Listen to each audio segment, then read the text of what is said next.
조갑제 TV 시청자 여러분 안녕하십니까? 2021년 7월 6일 오후 4시 41분입니다. 지난주에 윤석열 전 검찰총장이 대통령 후보로 출마하겠다는 뜻을 밝힌 이후에 행보를 보면은 이분이 맥락을 잘 짚고 있다는 생각이 듭니다. 이 정치 메시지를 던지는 방식이 고단수고 상당히 또 그러면서도 합리적이라는 느낌을 갖게 합니다. 이분이 국민의힘에 당장 들어가지 않고 자신의 지지 기반, 자신의 메시지를 통해서 윤석열 이미지를 별도로 독자적으로 구축한 다음에 국민의힘에 들어가서 자신의 어떤 정치를 할 수 있는 기반을 쌓겠다는 이런 전략으로 보입니다. 그런 점에서 저는 윤석열 전 검찰총장이 빨리 국민의힘에 들어가야 된다는 입장이었지만은 지금 윤석열 씨의 행보에 별로 무리가 없다는 생각도 또한 듭니다. 맥락을 잘 잡았다는 것은 이 정권의 가장 큰 실정이고 두고 역사에 기록될 탈원전 정책을 딱 물고 들어가고 있습니다. 어제는 주한규 서울대 원자핵공학 교수와 비공개 면담을 가진 뒤 기자들을 만나가지고 내가 검찰총장을 그만두게 된 것 자체가 월성 원전 사건 처리와 직접 관련이 있다. 이 사건이 고발되어서 대전지검에 전면 압수수색을 지휘하자마자 바로 감찰과 징계 청구가 들어왔다라고 일종의 폭로성 이야기를 했습니다. 금수완박이라고 하는 검찰 수사권 박탈이 백운규 산자부 장관에 대한 구속영장 청구를 계기로 해서 이루어졌다면서 그래서 더 이상 자리에 앉아 있을 수 없다고 판단했다는 겁니다.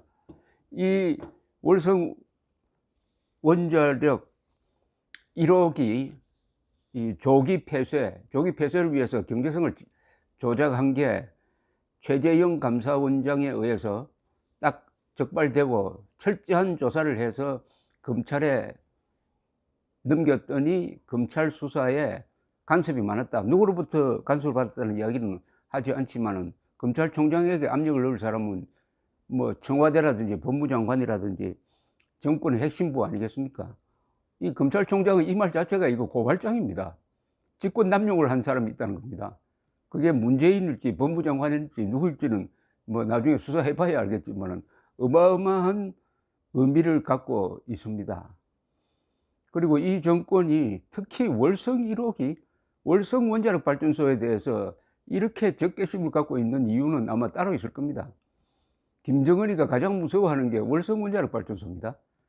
거기서 나오는 이 핵물질을 가지고 아주 작심만 하면은 쉽게 우리가 원자 폭탄을 만들 수 있습니다. 아예 그 삭을 잘라버리려고 하는 게 아니냐 하는 생각이 듭니다.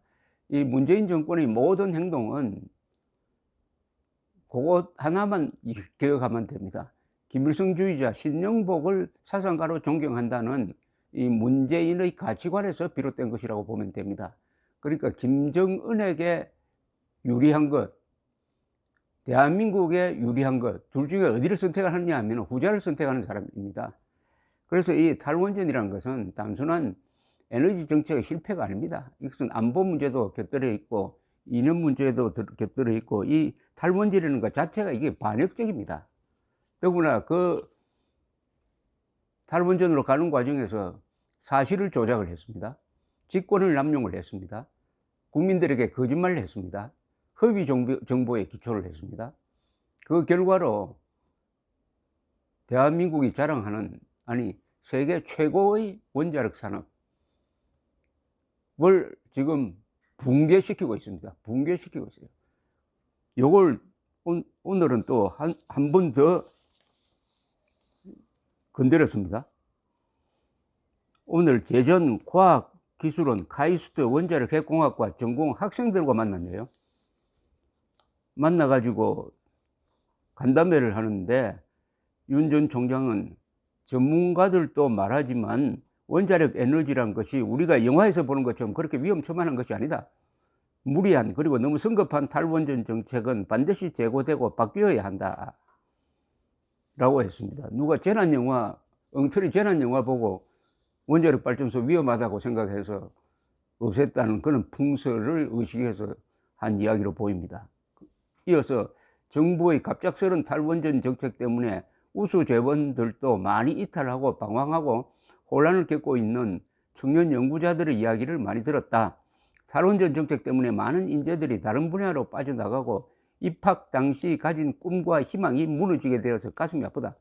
전공 학생들이 우리나라 원전 기술과 산업 생태계가 한번 망가지면 다시 회복할 수 없는 중차대한 문제이기 때문에 나라를 위하는 마음으로 계속 공부하고 있는 것을 알게 되었다. 정말 감사하고 감사한 마음이라고 했습니다. 이건 또 젊은 사람들에게 딱 포인트를 맞춰가지고 호소하고 있는 그런 점에서 단수가 보통이 아니다라고 저는 이야기를 합니다. 대전에 간 김에 국립대전현충원에서 또 메시지를 날렸습니다. 목숨으로 지킨 대한민국 공정과 상식으로 바로 세울 것이라고 이야기를 하고, 천안함 46 용사 묘역, 한주호 준이 묘소, 연평해전 전사자 묘역을 차례로 참배했습니다. 한주호 준이 묘소를 참배한 게 참 잘했습니다. 이분 가끔 빠뜨리는데 46용사가 아니라 사실은 47용사죠. 이분이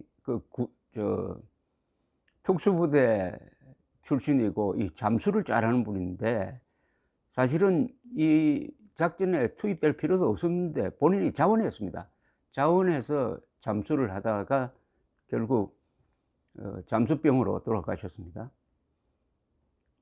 묘비를 살피면서 여긴 21살이고 여기는 20살이고 라고 말하면서 잠시 말을 잇지 못했다고 보도가 되었습니다.